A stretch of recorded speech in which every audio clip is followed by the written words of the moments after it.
Tonight, when the sun goes down, you're going to walk into a room and just reach for a switch. And in a split second, light will completely fill the space. You won't even think twice about it, right? It's a totally automated reflex for us today.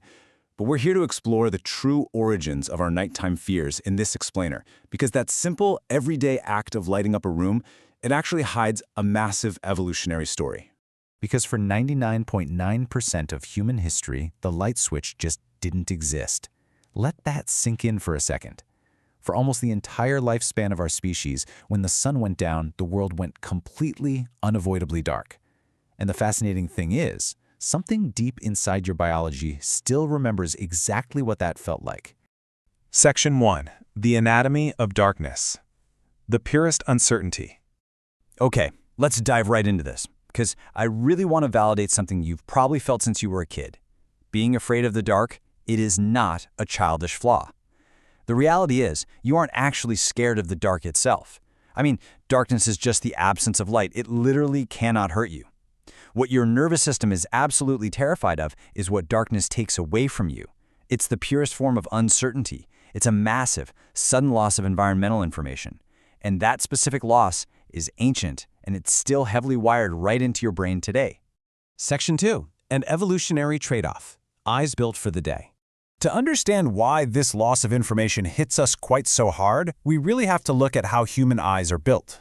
Our eyes are incredibly specialized, but this visual evolution trade-off came with a pretty steep cost. On the left side here, we see what our ancestors gained millions of years ago: much sharper daytime color vision, which was fantastic in the sunlight. It helped early humans spot ripe, nutritious fruit and accurately recognize faces. But look over at the right side. In exchange for those daytime superpowers, we basically lost sharp night vision. Compared to a cat or an owl, our night vision is, well, it's incredibly weak. This trade made perfect sense in the daylight, but it left a permanent gaping hole in our defenses the second the sun disappeared.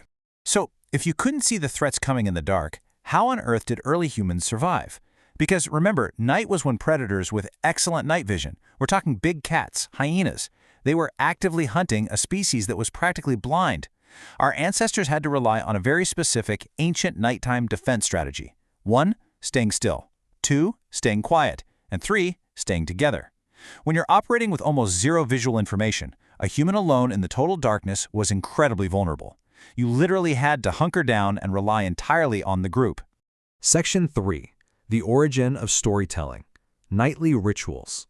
Now, you might be thinking this terrifying vulnerability was just a massive weakness, right? But it actually became the cultural catalyst that built human society as we know it.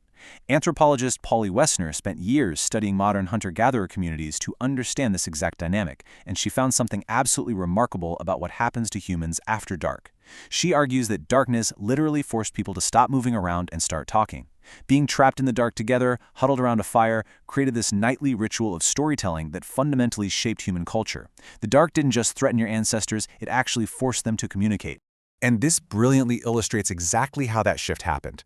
During the daytime, conversations were super practical, very transactional. People talked about finding food, who needed help, maybe settling small disputes. But at nighttime, the conversations completely transformed into these elaborate stories. People talked about their ancestors, the dangerous animals lurking just past the firelight, the big overarching rules of the world. The shadow of the night essentially birthed our deepest cultural traditions. Section 4. Inheriting the ancient fear. Wired for survival. Which brings us from the campfires of our ancestors straight into our modern psychology. Have you ever wondered why a simple creak in your house suddenly feels like a terrifying presence in your mind the very moment the lights are out? So the crucial point is that fear does not actually require a real threat. It only requires the absence of information about whether a threat exists.